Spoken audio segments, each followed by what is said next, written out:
morning, Ray. How's it going?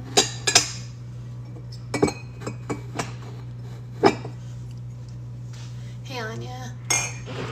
Okay, there we go. I got them all in there. Good morning, Avery. Morning, Becca. How is everyone this morning? So, just so everyone knows, I did not forget to put up Saturday's book club on YouTube. I am fighting with TikTok. It will not let me download the full thing. It's doing that stupid thing again. So I'm still working on it. I haven't forgotten, but after like 10 tries yesterday, I was like, you know what, I need a break. So I took a break from fighting with TikTok. Good and tackling a deep clean kitchen. Oh, well, the book club is perfect time for that because you can listen and enjoy, and you'll be kept off your phone. So that's actually a win, I'd say. I mean, that's what I do. I'm going to try to be here, but my head hurts. Oh, no, dehydrated. Not good, Becca. You need to have some water. Please go get some water. Somebody hydrate this woman. Hey, Jack. Somebody hydrate Miss Becca.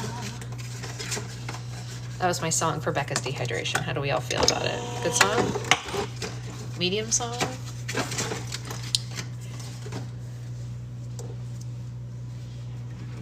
I think it was a good song.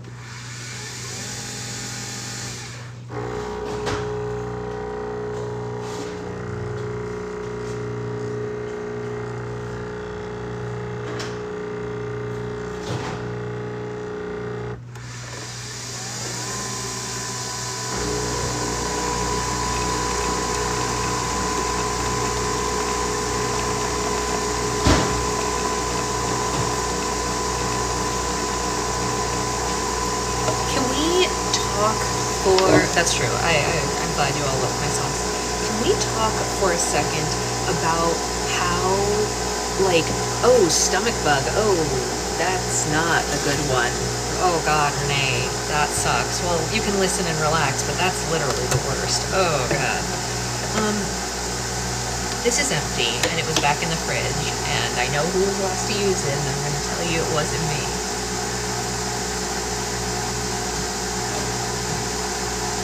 But he has so many green flags that we let those types of things go because, you know, yeah, it was Becca. That's right. She has so many green flags that we let that go.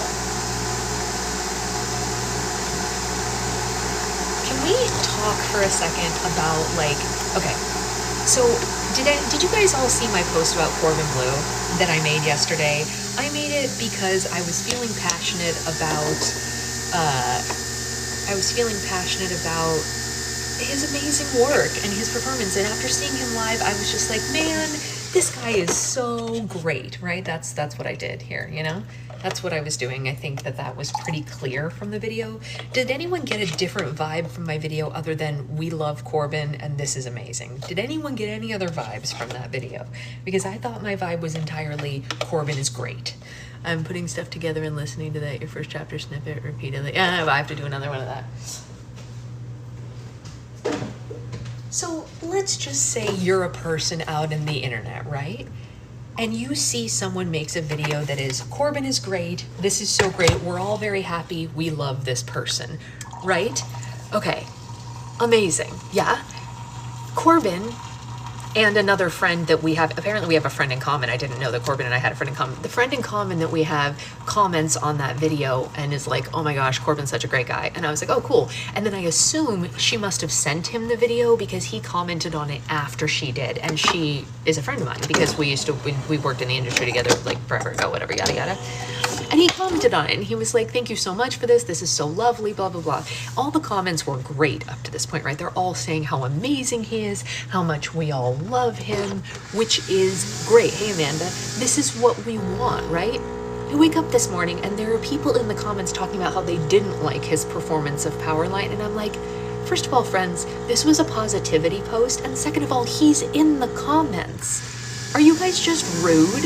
Like, you don't have to say that. You can just keep scrolling if you don't like him. Like, no one had to be mean. This is a nice guy who's a good performer, and everyone's talking about how kind he is to everyone in the industry and how good he is. And it's like, you didn't have to do that. You didn't have to say that. Like, don't be mean to him for no reason. And I'm like, I'm gonna block you guys. Like, this guy doesn't deserve your BS just because you can't keep scrolling. You don't have to like everyone. I certainly don't like everyone's performances, but you know who I don't make videos about? The people I don't like. Because that's just mean. I made this video because he's great, and it was a positive video. You know what I mean? They always want to put their 2 cents in, and it's like everyone else in the comments is saying how great he is. You could just shut up and move on. Like, he's a nice guy who doesn't deserve your BS because you're just not into it. You cannot be into it. I support you not being into it. Just shut up about it. Or go get a job being a critic and put it somewhere else on your own page. Don't put it on my page.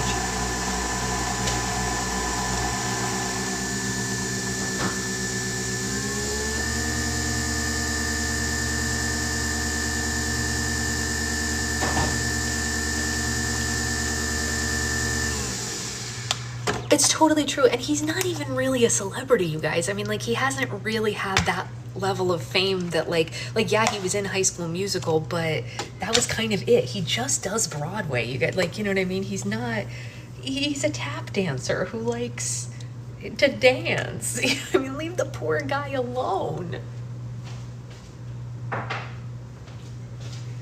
Like, not for nothing, but he doesn't even have 1 million followers on TikTok. So like, we're talking not a high level of fame. I'm not saying that you need 1 million followers on TikTok to be famous, but most performers who are of a certain level have like that. So if you don't even have that many, like, he's just a regular old Broadway performer, just like the rest of the rigs. You know what I mean? Like, you know, it's like, leave this guy alone. This poor man does not deserve your torment.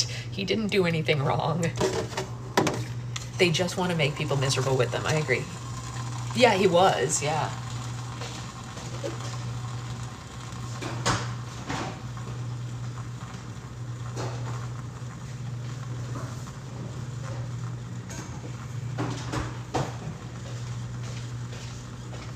Anyway, that's what I have to say for the morning.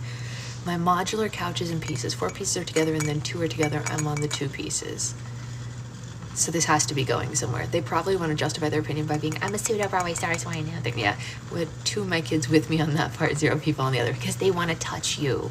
They want to be with you, Mom. Come on. Yeah, so anyway, that's my rant for the morning, which is, like, you don't need to, like, you can, and the thing is, Anya, I don't even need them to justify their opinion. I just need them to do it somewhere else. You didn't have to do it where he could see it. Wasn't necessary. Like, if I do a review of a show and I didn't like the show, I don't tag the show.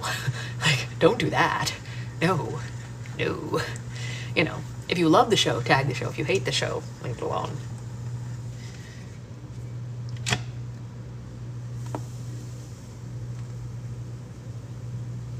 Become a critic, write a review. Yeah, exactly.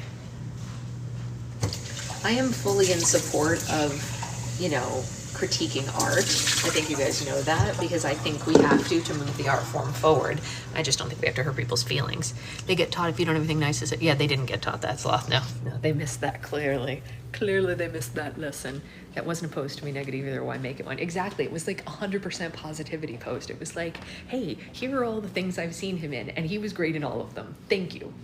Like, that was literally the whole post. It was just like, want to know all the things I've seen Corbin be great in? Let me show you them all. Peppa responded to you. You didn't tell them. Yeah, exactly. Exactly, Becca. You did not tell them that, because poor Zoe would have been so sad if you had told them that. Poor Zoe. Poor Zoe. They live in some kind of awful land, that's for sure. Seven probably would do that to people.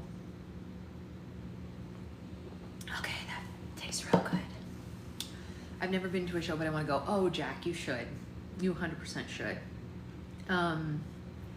He performs all over too, not just in New York. So, you know, like, he performs at the Muni, which is in St. Louis. I want to go to off Broadway. He performs off Broadway as well. Not off anymore, but he does just regular off Broadway too. Yeah. Yep. This is the wrong book. This is what I was reading without you guys. Sorry about that. All right. Are we ready for chapter 16? And are we ready to get Schman from Schmickschmock? Savannah has lots of scat sponsored shows. Oh yeah. Secret Husband went there.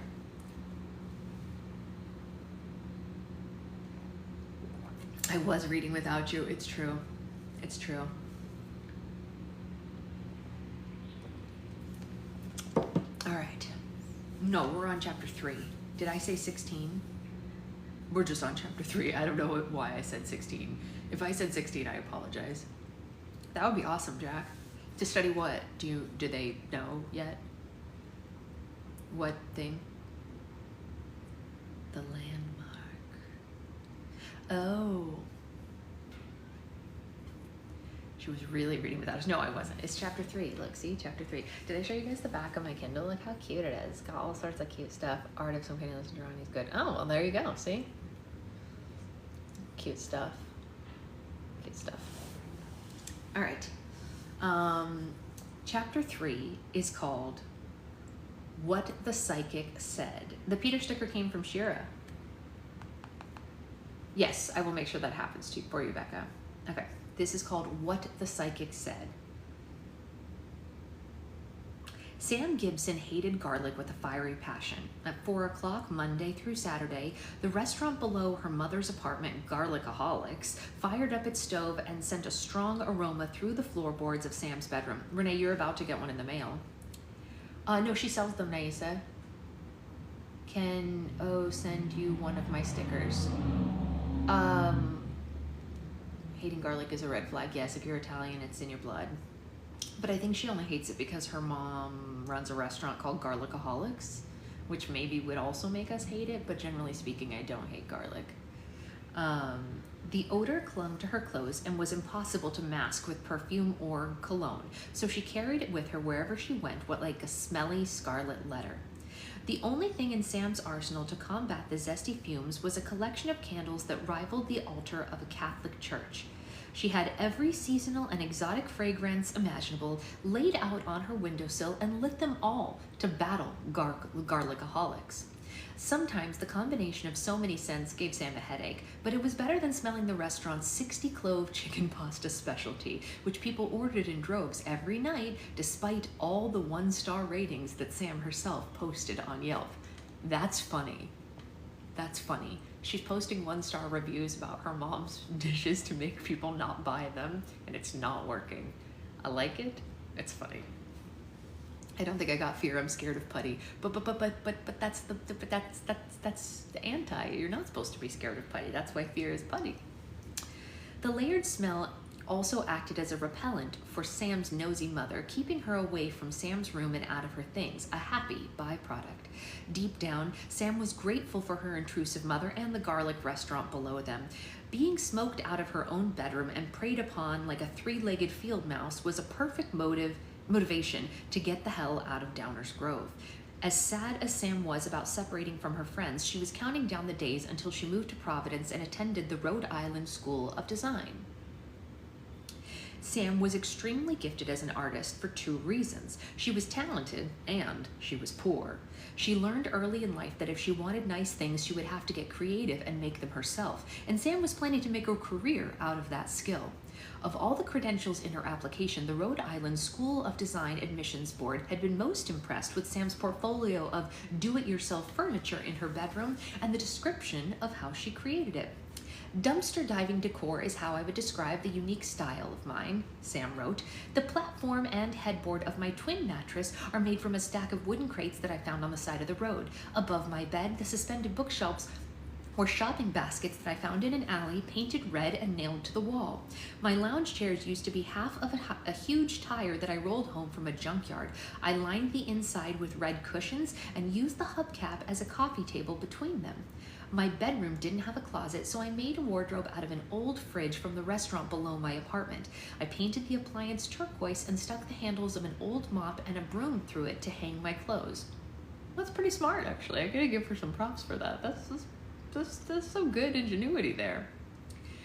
The lighting in my apartment is terrible, so I took a bicycle wheel and wrapped it in Christmas lights, replaced the bulbs with empty liquor bottles to magnify the light, and spray painted everything gold, and created a chandelier that any rock star would be envious of.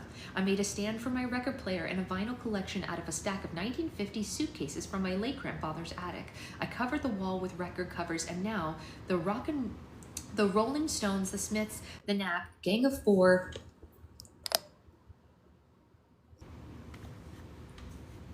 and the Killers watch over my bedroom like rock and roll guardian angels.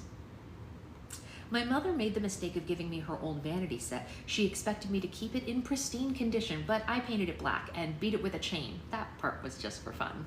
Covered it with hundreds of witty bumper stickers, and now I use it as a computer desk. I'm not a big fan of mirrors, so I covered the oval plate of glass with pictures of my friends and magazine cutouts of my favorite television show, The Whiz Kids. All it took was one glimpse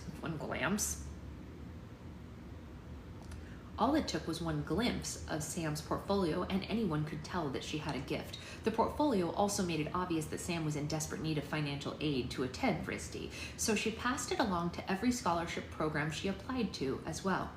However, recycling objects out of convenient shapes and sizes was more than just a hobby for her. Restoring what others had cast aside and giving it a new purpose, granting it a new identity, was Sam's greatest therapy. She only wished transforming herself could be as easy as upgrading the trash that she found, but Sam would need much more than a fresh coat of paint for what she had in mind. Well, I'm gonna try and rest, Sam said into her computer. Good night, and see you tomorrow. Good night, Sam, Topher said back to her. Lamps is slightly longer than a glimpse, that's right. It's just slightly longer.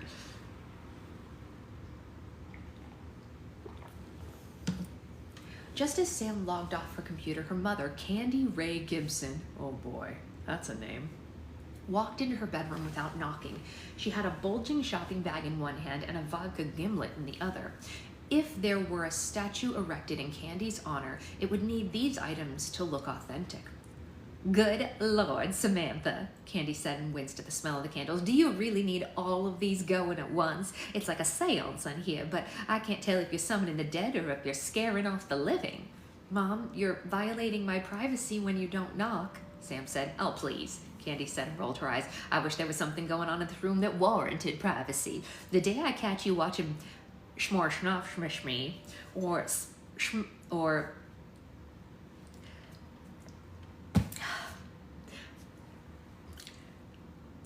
corn or having a schmoint, I'll die of shock. Noted, Sam said under her breath. The fact that Sam was Candy Ray Gibson's daughter was proof that God had a sick sense of humor. In Sam's opinion, her mother was feminine to a fault. Candy always had big hair, long nails, and wore too much makeup. She also hadn't owned a pair of pants since the 80s. She was very friendly, but not very bright, and often reminded people of a large Cocker Spaniel. Candy worked as a hairdresser at a local salon and told her clients at great length and in great detail how she was crowned Miss Georgia Peach 1999. You know what? I didn't even need to read that she lived in Georgia to give her that accent. I just threw it on there because with a name like Candy, a Southern accent felt right, and now we're finding she moved from Georgia. It was in me. I could feel that she needed that. She is a Southern belle at her core. You don't come with that name unless you've been Miss Georgia Peach.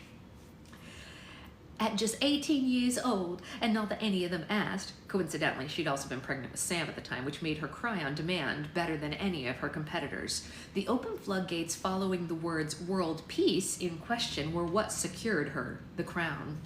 Occasionally, after Candy had one too many vodka gimlets, Sam would find her waltzing around the apartment in her old tiara and sash. What do you want, Mother? Sam asked as if her presence was causing her physical pain. Well, I just got back from the store and I picked you up some clothes and I thought you'd like them for your trip.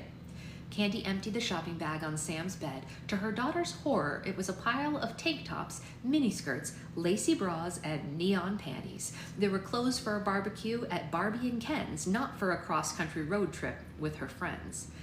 You know, I honestly wouldn't be caught dead in any of those, Sam said. Would it kill you to add a little color to your wardrobe? Candy asked. Everything you own looks like it was bought at a 90s grunge concert, and you got the same figure I had when I was your age. I wish you would show it off once in a while. That's how I dress, Sam said. It's what I like to wear, and it's what I'm most comfortable in, and that's how it's always going to be. Well, you might change your mind one day, Candy said with a shrug.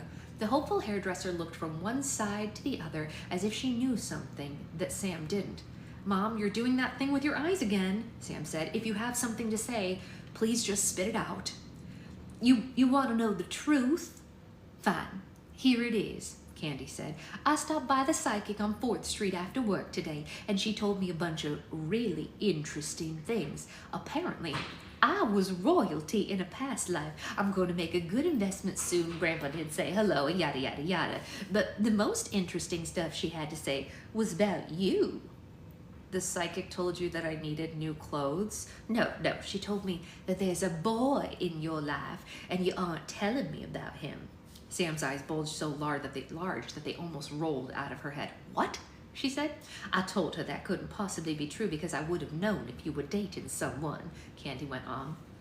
But Madame Buffon was adamant about it. She couldn't give me his name or age, but she described him in great detail. He sounds perfect for you. I'm talking soulmate material. He listens to the same music as you. He makes things out of trash like you. He even watches that ridiculous show that you're obsessed with. Now, I know I'm the last person you like to talk to these things about, but if there was a boy, or a boy had caught your eye, I thought you might want a cute outfit to wear around him. This is amazing. I'm obsessed with Chris. Sam tried to stop her mom from talking with every gesture she knew, but her mouth was like a runaway train with no conductor. Seriously, Mom, she said, I told you a million times, there are no boys in my life. Are you going to take Madame Buffon's word over mine? She's a well-renowned clairvoyant, Samantha, Candy said. Why is it so hard for you to talk to me about these things? Having a boyfriend is perfectly natural for a girl your age. I'm trying to be supportive, but you freak out every time I bring up the subject. Are you a lesbian or something? No, Mom, I'm not a lesbian. Then why are you so ashamed of it, Samantha? Candy asked. Sam went quiet. She knew why it was such a touchy subject. She just wasn't ready to have that conversation with her mother yet. It was beyond Candy's level of comprehension. I'm not ashamed of anything, Sam said. Boys just aren't a priority for me right now, and I wish that you would respect that. Candy threw her hands in the air in surrender and put all the clothes back into the shopping bag. I'm not trying to be disrespectful. I'm just impatient, Candy said. I'll take these back to the store tomorrow. I gotta get out of this room before these candles do give me a migraine. Candy left Sam's room in a dramatic and defeated sulk.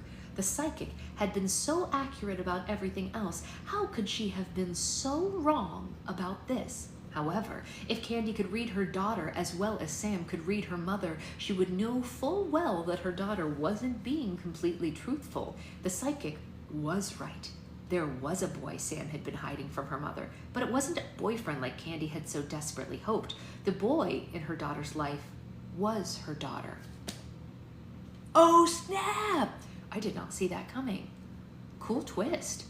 Ooh. Okay. Wow. Okay. 10 out of 10 didn't see that coming. What a reveal. Yeah, me either. Oh my. Okay, Sam, let's go. I mean, at least Candy had the wherewithal to give Sam a name that could go either way. I'll read the line again for you, Becca, since you missed it. The psychic was right. There was a boy that Sam had been hiding from her mother, but it wasn't a boyfriend like Candy had so desperately hoped. The boy in her daughter's life was her daughter. Yeah, didn't see it coming. There were very few things that Sam Gibson knew for a fact, but she knew with all her heart, body, and soul that he was transgender. When he was young, Sam never thought twice about his hatred of wearing dresses, his reluctance to let his mother put his hair up in a bow, or his preferences for playing with the boys in his neighborhood as opposed to the girls. He despised the phrase little girl and young lady. That was because they were always followed with instructions to sit up straight or behave a certain way. Sam didn't realize until he was much older that these were subtle hints of his true self. Sam had always been different from other girls, but it was around third grade when his feelings surpassed being different and felt like something was blatantly wrong. For the first time, he and his classmates were no longer students. They divided into groups of young men and young women. The segregation seemed to come with an invisible set of new rules, expectations, and restrictions that he never put on himself. It made him uncomfortable, but he didn't really understand why. He knew he was a girl, that was obvious, so why didn't he feel like one? Why did he obviously feel like a boy on the inside? Why did he want to be treated like a boy? It was confusing, frustrating, and unfair all at once, and the feelings got stronger the more that time passed. Sam's childhood was haunted with questions he couldn't answer. Was he a freak of nature? Was something broken inside of him? Had God made a mistake when he made him? Was God punishing him for something? He had attended Sunday school with his friend Joey so he could learn how to pray and ask God to fix him. Every night Sam prayed to wake up the following morning and correct his body, but the prayers were never answered. In 6th grade, the beginning stages of puberty felt more like a hijacking than a natural progression. His body wasn't growing as much as it was betraying him, and every day he was altered a little more into something that he wasn't meant to be. It didn't matter how many health videos he watched in preparation. The thought of emerging from his teens as a woman seemed foreign and improbable, like a caterpillar emerging from a cocoon as a spider. Sam thought if he ignored the changes, his body might reject or reverse them. Instead of asking for a bra, Sam wrapped an ace bandage around his developing beep boop until his chest appeared flat. The more they grew, the tighter he suppressed them, and sometimes the bandage left bloody cuts around his torso. No, to be fair to the psychic, they do have all the same interests and they do upcycle the same things. Literally the exact same things. Yes. Eventually, he purchased a sports bra that gave the same effect, but it strangely felt like a moment of defeat. He was losing the war to his own body. It was so difficult for Sam to grasp that he didn't expect anyone else could possibly understand. He was afraid his friends and his mom would treat him like Frankenstein's monster if they knew the truth. So Sam put up a strong guard, preventing anyone from getting too close and preventing himself from letting anything slip out. Sam thought this prevention was the only way that he could protect himself, but sadly, it sent him into an asphyxiating isolation. Even when surrounded by his closest friends, Sam felt completely alone. It wasn't until middle school that Sam even heard the word transgender. Of course, he had read the word once or twice before, but there was something about hearing it that opened his eyes to its meaning. He was slipping through television channels late one night and came across a rerun of an old talk show. The headline read, "Transgender in America," and the host interviewed 2 trans women and 1 trans man. Sam was on the edge of his seat as he watched the program. The trans guests talked about the struggles of growing up as the opposite gender, the frustration of living in a world that didn't understand them, and the freedom that came with their transitions. As if the dust had been cleared off the windshield of his mind, Sam realized for the first time that he was trans too. He couldn't be a freak of nature or God's mistake. He clearly wasn't a monster when there were millions of people just like him around the world. Sam embraced it, but it hadn't clicked before. The transgender wasn't a term regularly used on the streets of Downers Grove. By the time Sam reached high school, he wasn't tormented by questions of who he was, but besieged with questions like, what should I do next? And what are the steps of transitioning? How many of those steps do I want to take? Do I tell my friends and family? Will they accept me for who I really am? Am I strong enough to get by if they don't? The information that Sam found and the people that he spoke with online were helpful, but many recommended finding a counselor he could talk with in person. Besides covering his share of the road trip and wanting to leave for college with a little cash in his pocket, one of the reasons that Sam got a summer job at YOLO Frollo was to pay for sessions with a therapist. He made his first appointment with Dr. Eugene Sherman, a clinical psychologist whose office was walking distance from his work. The psychologist was older than Sam was expecting, and he had more hair growing out of his ears than he had on his head. He didn't make eye contact with his receptionist, and he displayed a framed picture of himself with George W. Bush in his waiting room. There were plenty of warning signs, but Sam was so thankful to finally have someone to talk to, so he ignored them. "So you believe you're a man trapped inside of a woman's body?" Dr. Sherman asked. "Oh gosh, I really hate it when people put it that way," Sam said. "That sounds like dialogue from like an 80s sitcom or something. I would just say I'm a female to male transgender. That sounds much more factual and less like a punchline." "Have you shared any of this with your friends?" Dr. Sherman asked. Well, no, Sam said. My friend Joey comes from a really religious family, so I'm really not sure what he would think. Mo could be really dramatic, so she's not the first person that I want to tell. And Topher, well, the news might be hardest on him. You don't think he'll accept you? Oh no, it has nothing to do with acceptance, Sam. Don't get me wrong. Topher is like a saint. He could have gone to any college he wanted, but he's staying in town to help his mom take care of his disabled little brother. Telling Topher the truth will only be difficult because he has a crush on me. Is the feeling reciprocated? You mean, do I have a crush on Topher? He asked. Oh gosh, I'm not sure I've ever even thought about it. I mean, I'm definitely attracted to men, if that's what you're asking, but I've been so focused on being myself that being with someone else hasn't really been a priority. Does that make sense? The psychologist made a note of it. And what do your parents think? Oh, no, my mom could not handle it, Sam said, and shivered at just the thought of telling her mom. She cries at every episode of Grey's Anatomy. I cannot imagine what this would do to her. She'd probably take me to a witch doctor and hide estrogen pills in my food. And what about your father? Oh, I've never met my dad, Sam said. He was long gone before my mom found out she was pregnant. Have you ever had a stable father figure in your life? Oh, lots of figures, never stable, Sam laughed. My mom bounced from boyfriend to boyfriend, job to job, city to city, dragging me all the way up the Mississippi River until we settled here in Downers Grove. She made me call her Big Sis until I was 8. If that doesn't paint the family dynamic I'm working with, I don't know what will, hence why I'm here. Dr. Sherman found this remarkably interesting and made several notes. Well, Miss Gibson, I have wonderful news, the psychologist said. You're not transgender.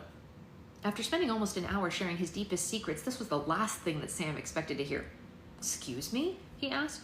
Growing up without a father and with an undependable mother, I assume there were many times in your childhood when you had to act as your own parent.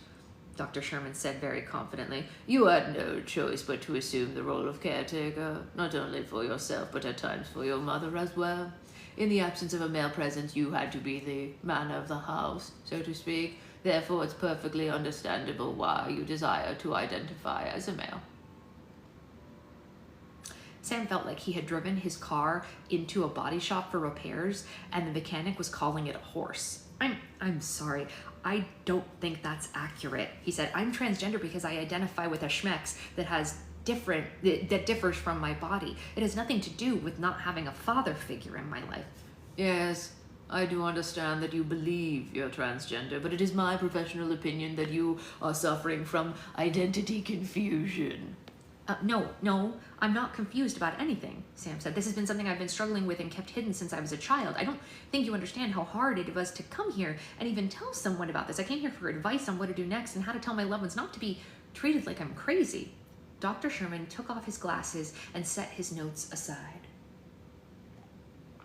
The next 2 words that came out of his mouth made Sam realize the psychologist would never understand and that he had made a grave mistake in coming to see him. Young lady, the psychologist said, I have studied the human mind for more than 4 decades, and I understand the appeal of joining the transgender community, but I promise you the transgender movement is nothing short of a trend for nonconformists. In fact, it is still considered mental illness by the World Health Organization. I would very much like to help you, but mutilating your body is not something I will recommend when your issues can be worked out through counseling. Sam was at a loss of words with an abundance of emotion. He felt like his whole life had been spent in a straitjacket, and the first person he had asked to loosen it made it tighter. I'll make you a deal, Dr. Sherman said. Go home and look up the unemployment rate and the poverty rate and the harassment rate and the victims of violence rate of transgender Americans. If you're still confident that this is your lifestyle that you'd like to lead, I'll be happy to recommend another psychologist. But until then, I'm afraid there's nothing more I can do for you. Sam had expected to leave Dr. Sherman's office feeling liberated, confident, enthusiastic to pursue the life that he was meant to lead. But instead, as Sam walked home, he felt more depleted, scared, and isolated than ever before. If he couldn't get support from a clinical psychologist, could he even find it in his friends and family? Could he make the transition without them? Could he find the strength to transition all by himself? The only thing that could help him answer his latest batch of questions was time and time alone. Every night since his awful visit with Dr. Sherman, Sam watched his favorite episode of Whiz Kids to cheer himself up before falling asleep. It was episode 313, Prisoners of the Asteroid Belt, which followed Dr. Bumfuzzle as he chiseled through hundreds of asteroids and freed an alien species imprisoned inside them. The Celestial Angels, as they were called, were a beautiful race with pale, transparent bodies and wide, holographic wings. Once freed, the angels happily fluttered off into space, eager to rejoin their families in their home galaxies across the universe. Prisoners of the Asteroid Belt resonated with Sam more than any other episode of Whiz Kids. At times, he felt just like a celestial angel trapped inside of an asteroid, but Dr. Bumfuzzle wasn't going to appear and save him. If Sam wanted to be freed, he was going to have to free himself. He just needed the courage to start. Even if he had to make the transition on his own, finally feeling at home in his own body and finally being able to acknowledge himself as the person he truly was going to make the journey worth every minute. What Sam didn't know was that a helpful hand was on the way, and it was a lot closer to Dr. Bumfuzzle than he ever could have predicted. Wow. Wow. I think we have time for another chapter. Do you guys want to do one more chapter? That chapter was shorter than the previous chapters by a little bit. It says that this chapter will take 22 minutes, but I read faster than most people. Chapter 4, Overactive Imagination Disorder. Honestly, same. Mo Ishikawa was set a Whiz Kids folder on her pink bedspread and faced the large mirror in the corner of her bedroom. Unlike her friend Sam, Mo loved mirrors, probably a bit too much. She had 3 of them in her room and never passed an opportunity to check herself out, strike a pose like Amy Evans, or say, "Hey girl," when she passed by. At the moment, Mo was staring into the eyes of her reflection for a very serious, non-quirky matter. She took a deep breath and recited a speech that she had been working on for 3 months. She had practiced it so much that it was ingrained in her memory like the Pledge of Allegiance. "Dad, we need to talk," Mo said. "I don't mean to ambush you, but we need to discuss my education. I know it's always been your dream to see me attend Stanford, but after a lot of thought and reflection, I've decided that that's not for me. I never told you this, but after I applied to Stanford, I also applied to the creative writing program at Columbia University, and I was accepted there too, and that is where I am planning to attend in the fall." She opened the Whiz Kid folder and spread her Columbia acceptance letter and the information about the university's creative writing program across her bed, pretending to show it to her father. "I understand why you think that writing isn't a sensible profession. So to make you more comfortable, I'm planning to minor in economics. I apologize for not bringing this up earlier, but I knew that you would be upset. I sent enrollment deposits to both Stanford and Columbia to buy some time so I could work up the courage to tell you, but I need to start choosing classes before they all start filling up. Here's a list of the courses that I would like to take during my first semester." Mo set the list atop of the business school information. "I don't want to live with regrets, and if I go to Stanford for business, that will make me miserable. I'm a writer, Dad. It's in my blood, and it's what I want to spend my life doing. As you've taught me, being an adult is about making tough decisions, and so I hope that you can see this as an example of maturity and not disrespect. Now, please look over the materials that I've provided, and let's have a conversation about it in the morning. Thank you." "Okay, how was that, Peaches?" Mo anxiously glanced at her gray cat, Peaches Carter, who was lying on a pile of stuffed animals in the opposite corner of the room. The cat was 21 pounds of pure judgment and wore a jeweled collar that perfectly matched his demeanor. He looked at Mo the way he looked at most people, as if the voice inside his head said, "Go F yourself." That's amazing. Mo was used to her cat's unsympathetic expressions. Peach's green eyes had been filled with resentment since the day he was brought home from the animal shelter, like he knew his existence was a tribute to a fictitious television couple. Naturally, Mo knew it was unlikely that any animal that pooped in a box of sand and lived off canned salmon and slept 20 hours a day was actually holding a passionate grudge against her. However, Mo had to remind herself the truth about most things from time to time. Her imagination had a mind of its own. "I wonder how mad Dad will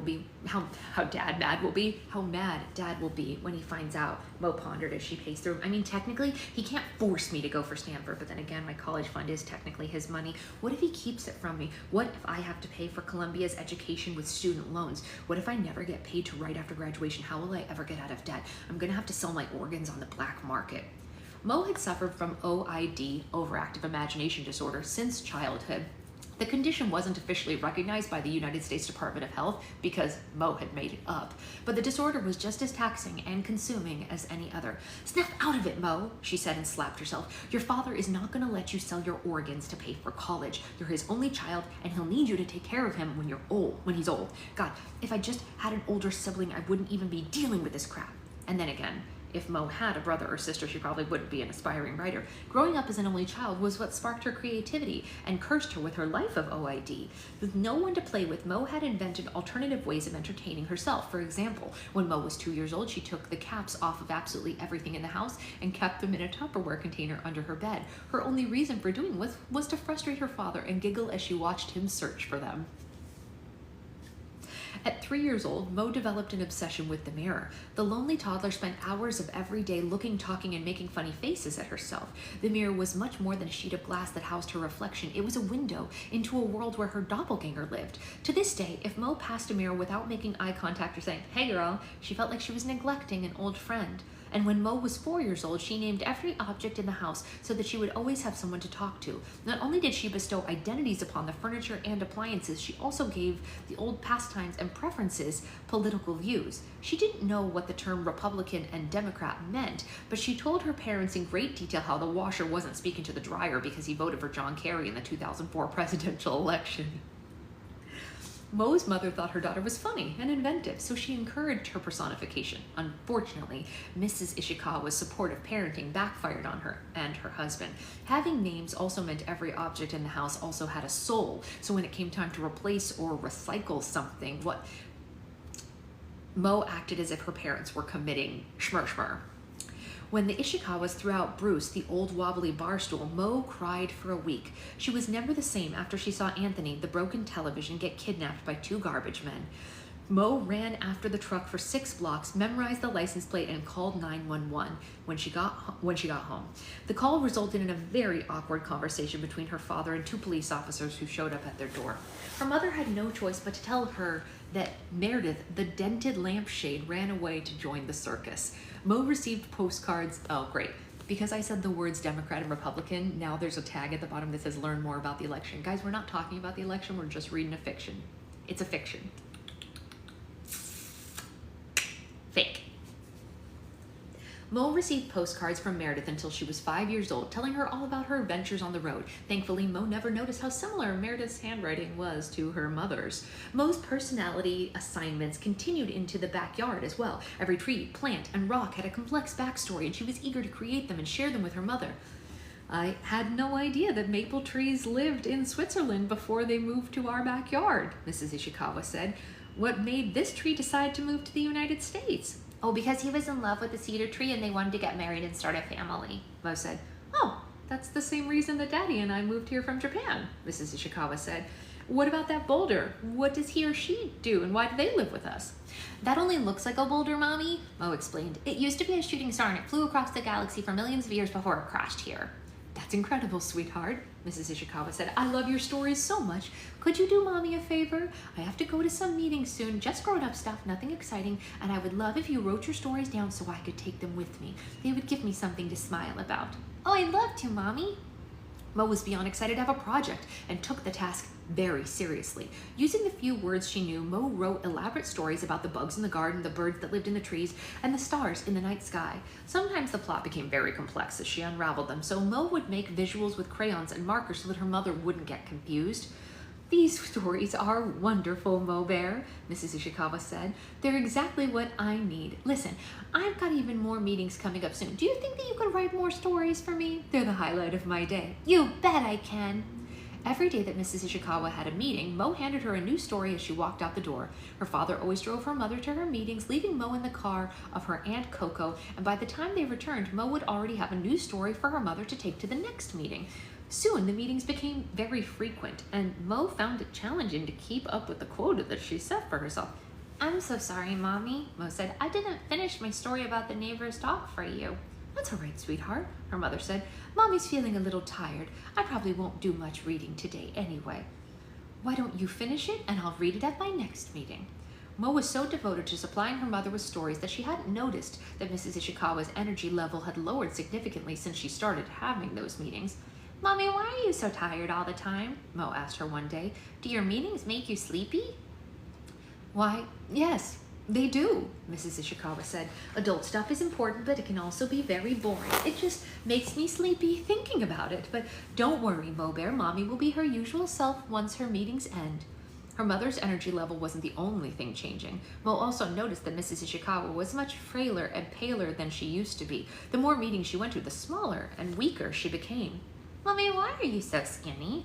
Well, sometimes I forget to eat lunch after my meetings, Mrs. Ishikawa said. What happened to your eyebrows and eyelashes? Did they fall out? Oh, maybe I'm shedding like the neighbor's dog. You know, summer's just around the corner. Mommy, people don't shed. What's really going on? Sweetheart, can you come have a seat with me and I'll explain it to you, her mother had said. I've been meaning to talk to you about something, but I've been waiting for the right time.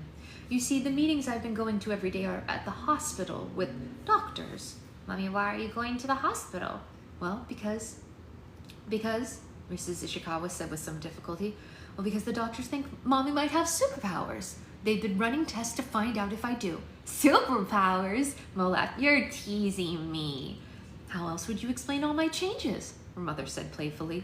Your mommy is an incredible sleeping, shrinking, shedding woman. We have to keep it a secret so none of your friends get jealous. Is that why Daddy's become so quiet, because he's keeping your superpowers a secret? Well, that's exactly why he's been so quiet, Mrs. Ishikawa said. But not to worry, Daddy will be back to normal once I'm done with my superhero tests. What can you do with your superpowers? Mo asked, still unsure of the story her mother was telling her.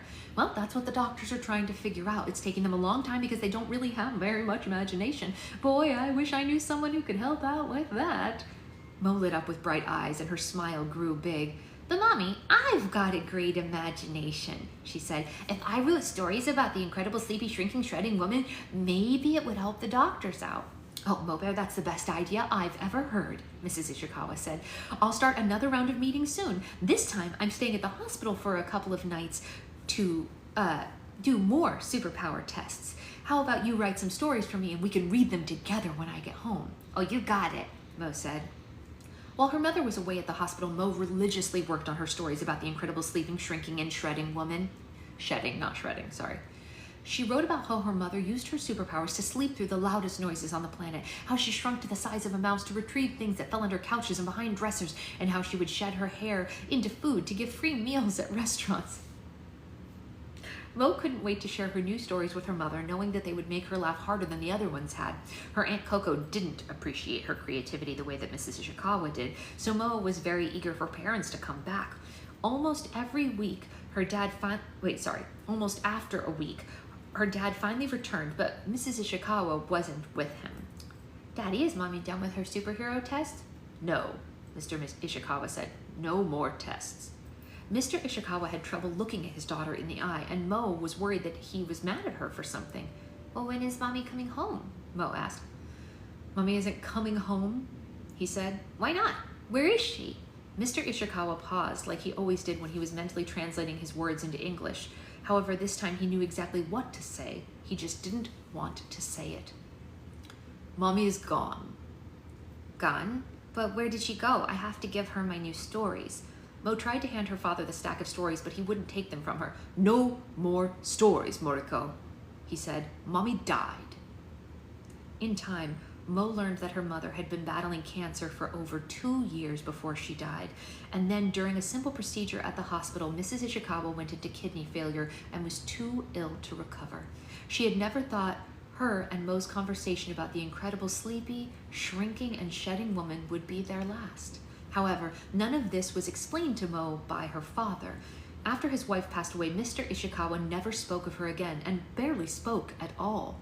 He worked late 6 days a week to avoid their house and spent his days off alone in his den watching Japanese television. He didn't have friends. Most of his family still lived all the way across the world, and their only communication that he had with his daughter was to give her commands such as clean your room, study for your test, go to Stanford. Mo felt closer to her deceased mother than she did to her father. He was the real ghost living in their house. Even after 13 years, Mo and Mr. Ishikawa had never adjusted to being a family of two, but they became more and more like strangers who lived under the same roof. Dad's staying extra late at the office tonight, Mo said and glanced at her clock. What's taking him so long? How many Japanese people really need legal advice on a Saturday? Her bedroom door rattled as the garage opened below it. She heard her father park his car and enter the house. Oh my gosh, he's home, Mo said. Here I go. Wish me luck, Peaches.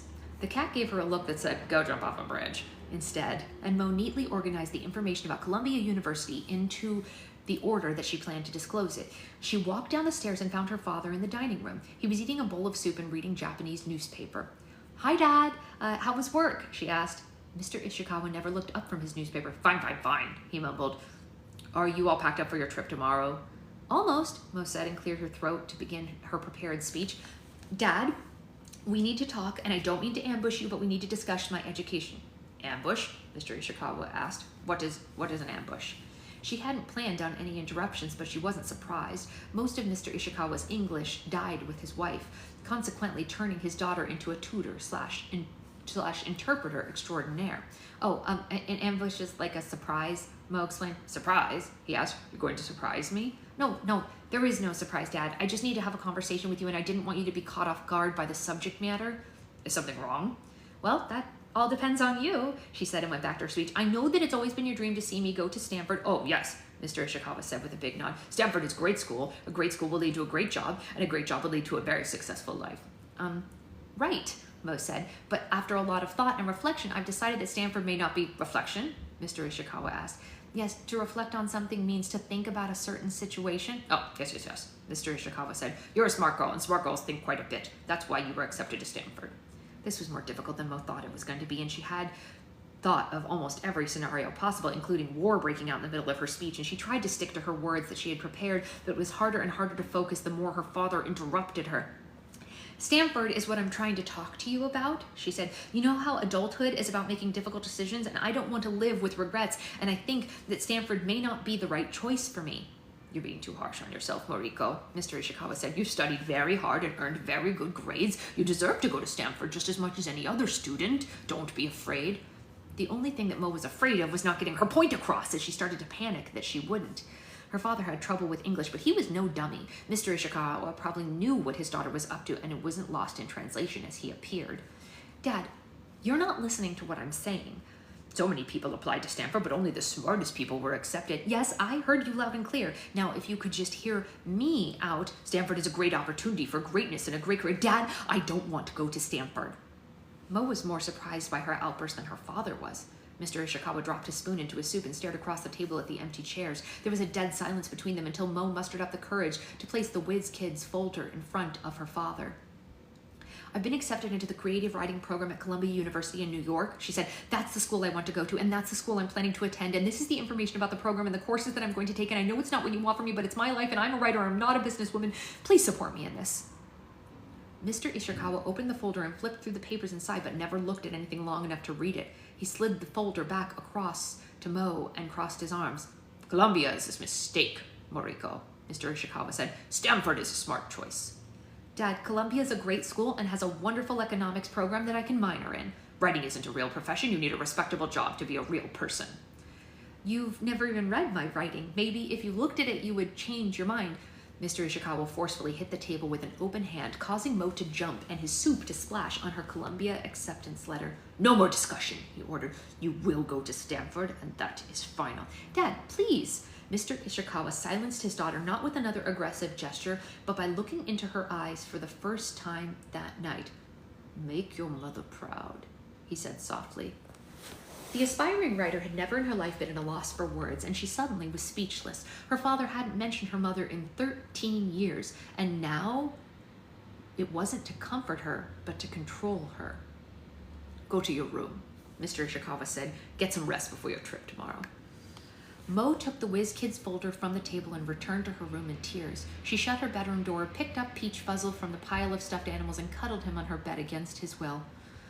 Looks like we're moving to California, Peaches, Mo sniffled into her cat's ear. I don't know what I was thinking. There's no reasoning or sympathizing with Dad. He's just regulations and standards.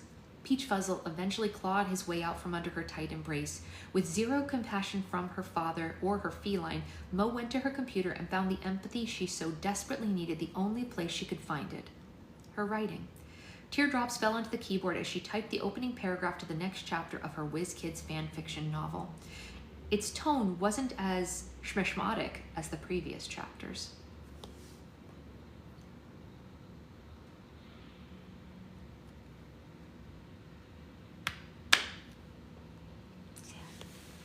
poor Mo.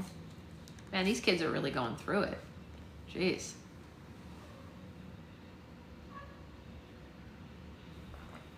These kids are really having a rough go. The adults in their life are not doing them any favors. Nope. Rough, rough, rough.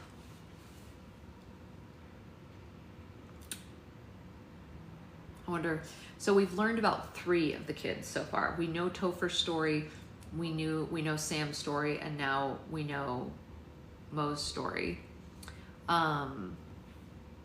So Joey is still left. I wouldn't go back to my teachers, but yeah, seriously, honestly, like, can someone just have nice, not mean adults in their life? But yeah, I guess not. I have hope that Candy Ray might be supportive once she finds out. Maybe. We don't know if she will or not. We really don't. We don't know. We know that Topher has a nice mom and a nice dad, even though he's away working. We know that Mo does not have a nice dad and had a nice mom. Sigh. All right, well, there will be a live later for pulling the rest of the grab bag lags that are waiting, and everyone who ordered in the restocks orders should be out by today. I'm almost done with those, so not very many more left to do on that. And then tomorrow we will continue reading with chapter 5, since we got to read 2 today.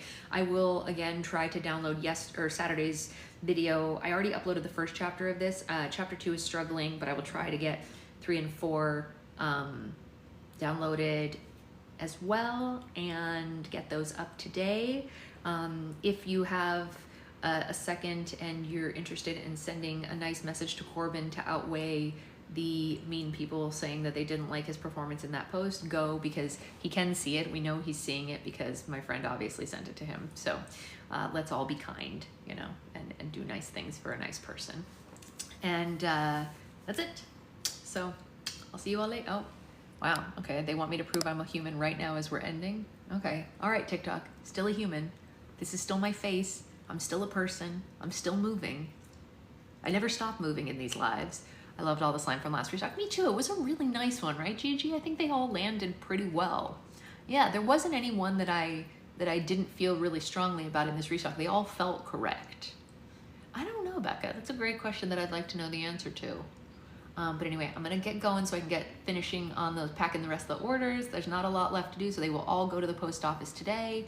And then whatever I do in tonight's live will go to the post office tomorrow. Okay. Bye guys, see you later.